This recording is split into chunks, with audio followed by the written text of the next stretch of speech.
बेस्टच्या संपासंदर्भातलीच एक अपडेट बातमी आहे। ब्रेकिंग न्यूज आहे यावेळची। बेस्टच्या कर्मचाऱ्यांवर मेस्मा अंतर्गत कारवाई सुरू करण्यात आलेली आहे। आतापर्यंत 2000 घरांना रिकाम करण्याच्या नोटिसा देण्यात आलेल्या आहेत। मेस्मा अंतर्गत बेस्ट कर्मचाऱ्यांना या नोटिसा धाडल्या गेल्या आहेत अशी माहिती मिळते। 350 जणांना बडतर्फ करण्याच्या नोटिसा गेलेल्या आहेत। या घडीची सगळ्यात मोठी बातमी आहे।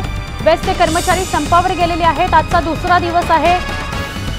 कामावर रुजू व्हा असं सांगितलं जातंय, पण कर्मचारी ऐकत नसल्या कारणाने मेस्मा अंतर्गत कारवाईला सुरुवात झालेली आहे। 300 ते 350 जणांना बडतर्फ करण्याच्या नोटिसा बजावण्यात आलेल्या आहेत आणि 2000 घरांना घरं रिकामी करण्याच्या नोटिसा सुद्धा दिल्या गेलेल्या आहेत।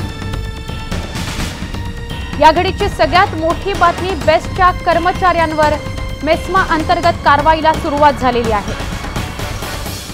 काळे झेंडे दाखवणाऱ्या काँग्रेसच्या कार्यकर्त्यांना पोलिसांनी अमानुष मारहाण केल्याची बातमी येते।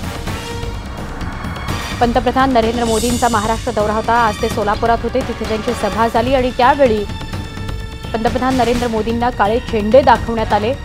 काळे झेंडे दाखवणाऱ्या काँग्रेसच्या कार्यकर्त्यांना पोलिसांनी अमानुष मारहाण केल्याची बातमी आपल्यापर्यंत पोहोचते।